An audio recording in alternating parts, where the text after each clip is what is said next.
Good morning students. ਤੁਹਾਡਾ ਕੱਲ paper ਹੈ 10ਵੀਂ ਕਲਾਸ। ਇਹ ਤੁਹਾਡੀ ਰਿਵੀਜ਼ਨ ਦੀ ਮੈਂ ਵੀਡੀਓ ਪਾ ਰਹੀ ਹਾਂ।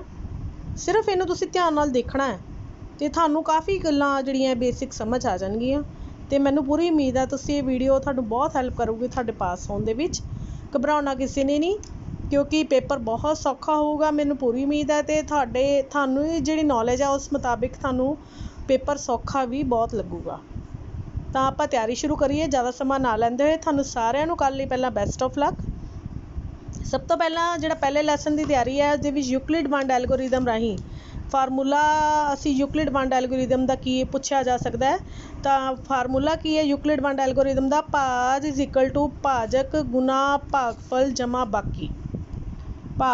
ਭਾਜ ਇਜ਼ ਇਕੁਅਲ ਟੂ ਭਾਜਕ ਗੁਣਾ ਭਾਗਫਲ ਜਮਾ ਬਾਕੀ। ਇੰਗਲਿਸ਼ ਮੀਡੀਅਮ ਦੇ ਵਿੱਚ ਭਾਜ ਨੂੰ ਡਿਵੀਡੈਂਡ, ਭਾਜਕ ਨੂੰ divisor, dividend is equal to divisor into quotient plus reminder.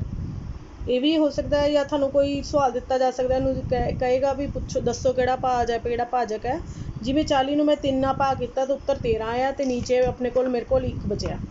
ਤਾਂ ਆਪਾਂ ਦੱਸ ਸਕਦੇ ਹਾਂ ਜਿਹੜੀ ਰਕਮ ਜਿਸ ਨੂੰ ਭਾਗ ਕੀਤਾ ਗਿਆ ਹੈ, ਜਿਹੜੀ ਅੰਦਰ ਹੈ, ਇਹਨੂੰ ਡਿਵੀਡੈਂਡ ਕਹਿੰਦੇ ਹੈ।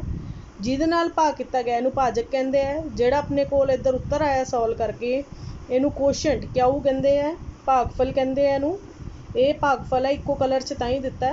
ਅਤੇ ਰਿਮਾਈਂਡਰ ਜਿਹੜਾ ਹੈ ਬਾਕੀ, ਜਿਹੜਾ ਨੀਚੇ ਆਪਣੇ ਕੋਲ ਬਚ ਜਾਂਦਾ ਹੈ ਇਹਨੂੰ ਬਾਕੀ ਕਹਿੰਦੇ ਆ। ਇਹ ਇੰਪੋਰਟੈਂਟ ਕੁਐਸਚਨ ਹੈ। ਉਸ ਤੋਂ ਬਾਅਦ ਨੈਕਸਟ ਹੈ ਫਿਲਅਪ। ਇਹ ਮਤਲਬ ਬੜਾ ਇੰਪੋਰਟੈਂਟ ਹੈ। ਹਰੇਕ ਭਾਜ ਸੰਖਿਆ ਨੂੰ ਡੈਸ਼ ਸੰਖਿਆ ਦੇ ਗੁਣਨਖੰਡ ਦੇ ਰੂਪ ਵਿੱਚ ਦਰਸਾਇਆ ਜਾ ਸਕਦਾ ਹੈ। Every non prime number can be written as product of dash numbers. ਅਤੇ ਇਹਦਾ ਉੱਤਰ ਕੀ ਹੈ ਬੇਟਾ? ਇਹਦਾ ਉੱਤਰ ਇਹ ਹੈ ਹਰੇਕ ਭਾਜ ਸੰਖਿਆ ਨੂੰ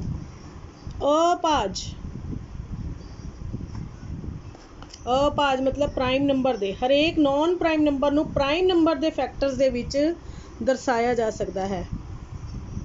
ਪ੍ਰਾਈਮ ਨੰਬਰ ਦੇ ਫੈਕਟਰਸ ਦੇ ਵਿੱਚ, ਜਿਵੇਂ ਕਿ ਪ੍ਰਾਈਮ ਨੰਬਰ ਉਹ ਹੁੰਦੇ ਆ ਭਾਜ ਸੰਖਿਆਵਾਂ, ਨੋਨ ਪ੍ਰਾਈਮ ਨੰਬਰ ਉਹ ਹੁੰਦੇ ਆ ਜਿਹੜੇ ਦੂਜੇ ਦੇ ਪਹਾੜੇ ਵਿੱਚ ਆਉਂਦੇ ਨੇ। ਜਿਵੇਂ ਕਿ 15 ਹੈ, ਇਹ ਕੀ ਹੈ? ਭਾਜ ਹੈ, ਨੋਨ ਪ੍ਰਾਈਮ ਹੈ। ਇਹਨੂੰ ਮੈਂ ਤੋੜ ਕੇ ਪ੍ਰਾਈਮ ਫੈਕਟਰਸ ਅਭਾਜ ਸੰਖਿਆਵਾਂ ਦੇ ਰੂਪ ਵਿੱਚ ਲਿਖ ਸਕਦੀ ਹਾਂ। ਜਿਵੇਂ ਕਿ 3 5 15, 3 5 3 ਵੀ ਕਿਸੇ ਦੇ ਪਹਾੜੇ 'ਚ ਨਹੀਂ ਆਉਂਦਾ, ਇਹ ਵੀ ਅਭਾਜ ਸੰਖਿਆ ਹੈ। ਅਤੇ 5 ਵੀ ਕਿਸੇ ਪਹਾੜੇ ਵਿੱਚ ਨਹੀਂ ਆਉਂਦਾ, ਇਹ ਵੀ ਅਭਾਜ ਸੰਖਿਆ ਹੈ। ਤਾਂ ਇੱਕ ਫਿਲਅਪ ਹੈ ਇਹ। ਹਰੇਕ ਭਾਜ ਸੰਖਿਆ ਨੂੰ ਅਭਾਜ ਸੰਖਿਆ ਦੇ ਗੁਣਨਖੰਡ ਦੇ ਰੂਪ ਵਿੱਚ ਦਰਸਾਇਆ ਜਾ ਸਕਦਾ ਹੈ। Every non prime number can be written as product of prime numbers. Is it okay? Next ਹੈ ਇਸ ਲੈਸਨ ਦੇ ਵਿੱਚ ਇੱਕ ਜ਼ਰੂਰੀ ਗੱਲ ਤੁਹਾਨੂੰ ਦੱਸਣੀ ਸੀ। ਇੱਕ ਨਾ ਤਾਂ ਹੀ ਜਿਹੜਾ ਇੱਕ ਨੰਬਰ ਹੈ ਉਹ ਨਾ ਹੀ ਪ੍ਰਾਈਮ ਹੈ ਨਾ ਹੀ ਨੋਨ ਪ੍ਰਾਈਮ ਹੈ, ਨਾ ਤਾਂ ਅਭਾਜ ਹੈ ਅਤੇ ਨਾ ਹੀ ਭਾਜ ਹੈ। One is neither prime nor non prime.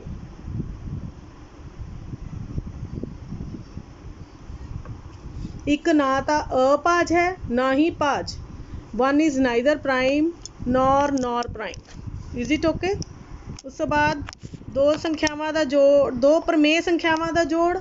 ਤਾਂ ਹਮੇਸ਼ਾ ਯਾਦ ਰੱਖਣਾ ਹੈ, ਦੋ ਪ੍ਰਮੇਯ ਸੰਖਿਆਵਾਂ ਨੂੰ ਜੋੜਾਂਗੇ ਤਾਂ ਪ੍ਰਮੇਯ ਸੰਖਿਆ ਹੀ ਸਾਨੂੰ ਪ੍ਰਾਪਤ ਹੋਏਗੀ।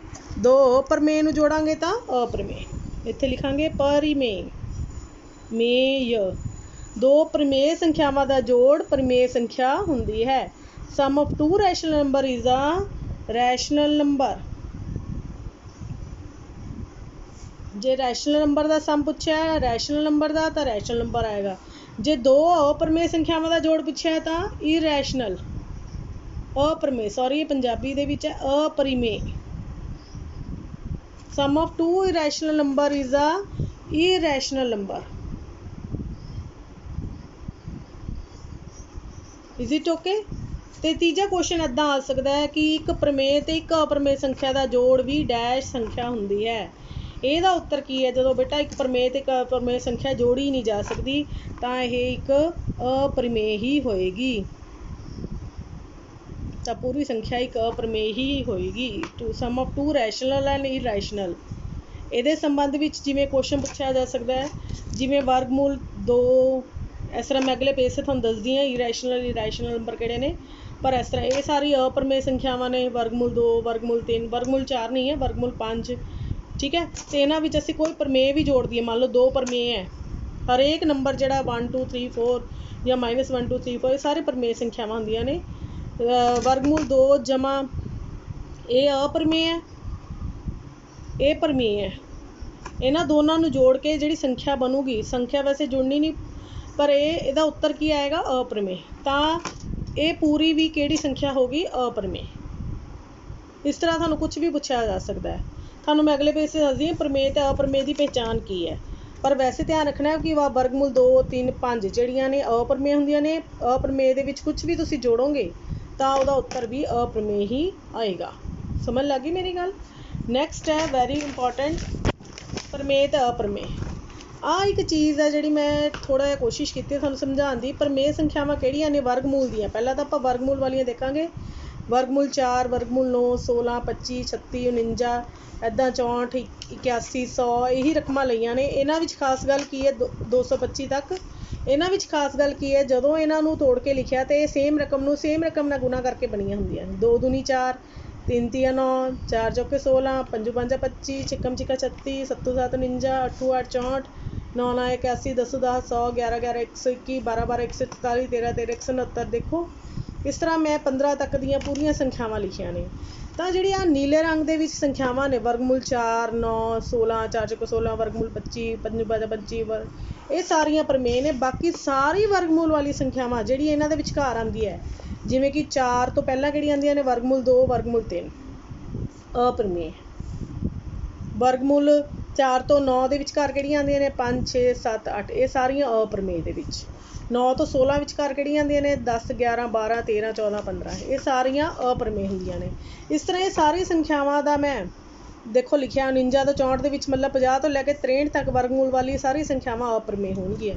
64 ਤੋਂ ਲੈ ਕੇ 81 ਤੱਕ, 64 ਮਤਲਬ 65 ਤੋਂ ਲੈ ਕੇ 80 ਤੱਕ 64 ਵੀ ਪ੍ਰਮੇय ਹੈ, ਵਰਗਮੂਲ 81 ਵੀ ਪ੍ਰਮੇय ਹੈ। ਇਹਨਾਂ ਦੇ ਵਿਚਕਾਰ ਕਿਹੜੀਆਂ ਆਉਂਦੀਆਂ ਨੇ? ਵਰਗਮੂਲ 65, ਵਰਗਮੂਲ 66 67 68 ਲੈ ਕੇ 80 ਤੱਕ ਇਹ ਸਾਰੀਆਂ ਅਪਰਮੇय ਹੋਣਗੀਆਂ। ਅਤੇ ਇਹਨਾਂ ਚੀਜ਼ਾਂ ਨੂੰ ਤੁਸੀਂ ਬੜੇ ਧਿਆਨ ਨਾਲ ਦੇਖਣਾ ਹੈ ਕਿ ਇਹਨਾਂ ਵਿੱਚੋਂ ਜੇ ਇਹਨਾਂ ਵਿੱਚੋਂ ਕੋਈ ਸੰਖਿਆ ਹੈਗੀ ਹੈ ਤਾਂ ਇਹਨਾਂ ਨੂੰ ਪ੍ਰਮੇय ਕਹਿਣਾ ਸਿਰਫ। ਬਾਕੀ ਸਾਰੀਆਂ ਵਰਗਮੂਲ ਵਾਲੀ ਸੰਖਿਆਵਾਂ ਅਪਰਮੇय ਹੁੰਦੀਆਂ ਹਨ। ਤੁਹਾਨੂੰ ਮੈਂ 15 ਤੱਕ ਦੇ ਇੱਥੇ ਬਣਾ ਕੇ ਦੱਸਦੇ, ਕਿਉਂਕਿ ਵਰਗਮੂਲ 225 ਕਈ ਵਾਰ ਪੁੱਛ ਲੈਂਦੇ ਆ ਵੀ ਦੱਸੋ ਪ੍ਰਮੇय ਹੈ ਕਿ ਅਪਰਮੇय। ਤਾਂ ਤੁਸੀਂ ਫਟਾਫਟ ਕਹਿ ਸਕਦੇ ਹੋ ਇਹ ਪ੍ਰਮੇय ਹੈ, ਇਹ ਰੈਸ਼ਨਲ ਨੰਬਰ ਹੈ ਵਰਗਮੂਲ 225, ਕਿਉਂਕਿ ਇਹ ਸੇਮ ਰਕਮ ਨਾਲ ਗੁਣਾ ਕਰਕੇ ਬਣਿਆ ਹੈ ਅਤੇ ਵਰਗਮੂਲ ਖਤਮ ਹੋ ਜਾਂਦਾ। ਇਹਦਾ ਉੱਤਰ 15 ਆ ਜਾਏਗਾ ਵਰਗਮੂਲ 'ਚੋਂ ਬਾਹਰ ਕੱਢਾਂਗੇ ਤਾਂ। ਇਸ ਕਰਕੇ 15 ਇਜ਼ ਦਾ ਰੈਸ਼ਨਲ ਨੰਬਰ। ਇਹ ਸੰਖਿਆਵਾਂ ਦਾ ਚਾਰਟ ਵੀ ਤੁਸੀਂ ਤਿਆਰ ਕਰਕੇ ਰੱਖ ਸਕਦੇ ਹੋ। ਜਿਨ੍ਹਾਂ ਬੱਚਿਆਂ ਨੂੰ ਕੋਈ ਦਿੱਕਤ ਹੈ ਅਤੇ ਉਹ ਜਲਦੀ ਸਮਝ ਸਕਦੇ ਹੈ। ਜੇ ਤੁਸੀਂ ਕਿਸੇ ਵੀ ਕੰਮ ਨੂੰ ਐਕਟੀਵਿਟੀ ਰਾਹੀਂ ਕਰੋਗੇ ਬੇਟਾ ਤਾਂ ਤੁਹਾਨੂੰ ਜਲਦੀ ਸਮਝ ਆਏਗਾ। ਮੈਥਸ ਤਾਂ ਬਹੁਤ ਜਲਦੀ ਸਮਝ ਆਉਂਦਾ ਜੇ ਤੁਸੀਂ ਐਕਟੀਵਿਟੀ ਰਾਹੀਂ ਕਰਦੇ ਹੋ। 49 ਦੇਖੋ, 64, 81, 100, 121 ਮੈਨੂੰ ਮੂੰਹ ਜਵਾਨੀ ਸਾਰੇ ਯਾਦ ਹੈ। 11 11 121, 12 12 144 ਅਤੇ ਪਰ ਤੁਸੀਂ ਵੀ ਇਹਨਾਂ ਚੀਜ਼ਾਂ ਨੂੰ ਧਿਆਨ ਰੱਖਣਾ ਹੈ। 15 ਤੱਕ ਦੇ 20 ਤੱਕ ਦੇ ਵਰਗ ਤੁਸੀਂ ਸਾਰੇ ਯਾਦ ਕਰਕੇ ਰੱਖੋ। 1 1 1 2 2 4 3 3 9 4 ਚੌਕੇ 16 ਇਸ ਤਰ੍ਹਾਂ ਉਹ ਸਾਰੀਆਂ ਪ੍ਰਮੇय ਸੰਖਿਆਵਾਂ ਨੇ।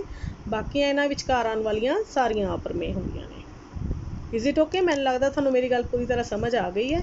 ਨੈਕਸਟ ਆਪਾਂ ਚੱਲੀਏ ਪ੍ਰਮੇय ਅਤੇ ਅਪਰਮੇय ਪੁਆਇੰਟਾਂ ਦੇ ਵਿੱਚ। ਹੁਣ ਪੁਆਇੰਟਾਂ ਦੇ ਵਿੱਚ ਕਿਵੇਂ ਪਹਿਚਾਣ ਹੈ ਪ੍ਰਮੇय ਅਤੇ ਅਪਰਮੇय ਦੀ? ਤੁਸੀਂ ਇੱਕ ਗੱਲ ਬੜੇ ਧਿਆਨ ਨਾਲ ਨੋਟ ਕਰੋਗੇ। ਜਦੋਂ ਪ੍ਰਮੇय ਸੰਖਿਆ ਪੁਆਇੰਟਾਂ ਵਿੱਚ ਲਿਖੀ ਜਾਂਦੀ ਹੈ, ਜੇ ਉਹ ਖਤਮ ਨਾ ਹੋਵੇ ਪਰ ਉਹਦੇ ਪਿੱਛੇ ਅੱਖਰ ਰਿਪੀਟਿੰਗ ਹੁੰਦੇ ਹੋਣ ਤਾਂ ਉਹ ਪ੍ਰਮੇय ਹੈ। 0 1 0 1 0 1 0 1 ਰਿਪੀਟ ਹੋ ਰਿਹਾ। ਲੇਕਿਨ ਅਪਰਮੇय ਵੀ ਮੈਂ ਇੱਦਾਂ ਦੀ ਲਿਖੀ ਹੈ, ਪਰ ਇਹਦੇ ਵਿੱਚ ਕੀ ਹੈ? ਇੱਕ ਵਾਰ 0 1, ਇੱਕ ਵਾਰ 001, ਇੱਕ ਵਾਰ 0001 ਆ ਰਿਹਾ। ਇਸ ਤਰ੍ਹਾਂ ਰਿਪੀਟ ਨਹੀਂ ਹੋ ਰਿਹਾ। ਨੰਬਰ ਉਹੀ ਨੇ ਪਰ ਸੈੱਟ ਕੋਈ ਰਿਪੀਟ ਨਹੀਂ ਹੋ ਰਿਹਾ। 0 1 ਫਿਰ 001 ਇਹ ਡਿਫਰੈਂਟ ਹੈ, ਇਹ 0001 ਇਹ ਡਿਫਰੈਂਟ ਹੈ। ਇਸ ਕਰਕੇ ਇਹ ਰਿਪੀਟ ਨਹੀਂ ਹੋ ਰਿਹਾ, ਇਸ ਕਰਕੇ ਇਹ ਅਪਰਮੇय